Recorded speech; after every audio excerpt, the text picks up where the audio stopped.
John Bonnick, the pastor of MorningStar Ministries 50 Plus here in Fort Mill, South Carolina, and I'm with Kathy Martin, who's doing prayer walks at schools.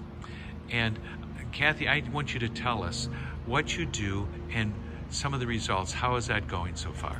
Okay, well, we've been looking at schools within an 8-mile radius of MorningStar, so they haven't all been in York County. They've been at a variety of places.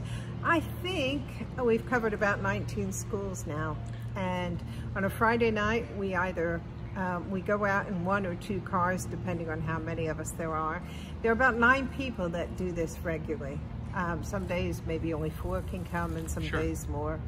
And lots of the people that come have been looking for an opportunity for a long time and want to do it regularly. We go out almost every Friday night unless there's something else on at MorningStar. We've been going to the schools. Sometimes it's one day there was a terrible storm. We sat in the cars and prayed. Other times we've walked around the outside of the schools. So some weeks we've actually just sat in the cars and prayed when it's been very hot evenings, or people haven't really felt up to walking around. Other times we've walked around the school, and everywhere we've gone, God's been really faithful in giving us revelation, things to pray for.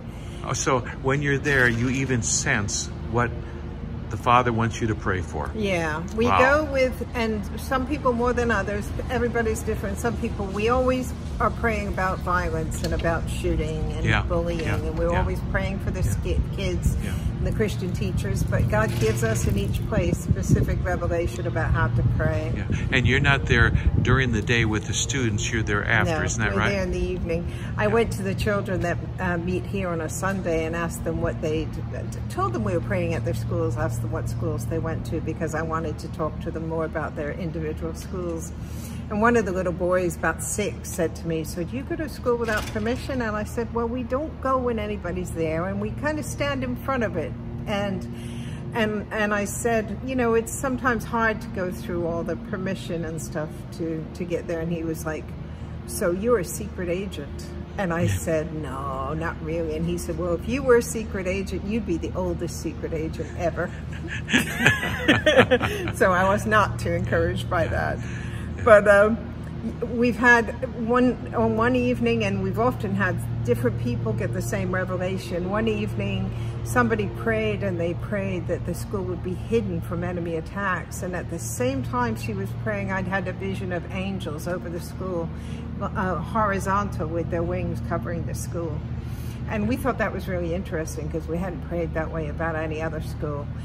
In every high school, we've seen that God is going to move in this area among the young people. And we saw, you know, meetings and conversions, and lots of people coming to God within the schools in this area. Yeah. When we pray, things happen. Excited about it.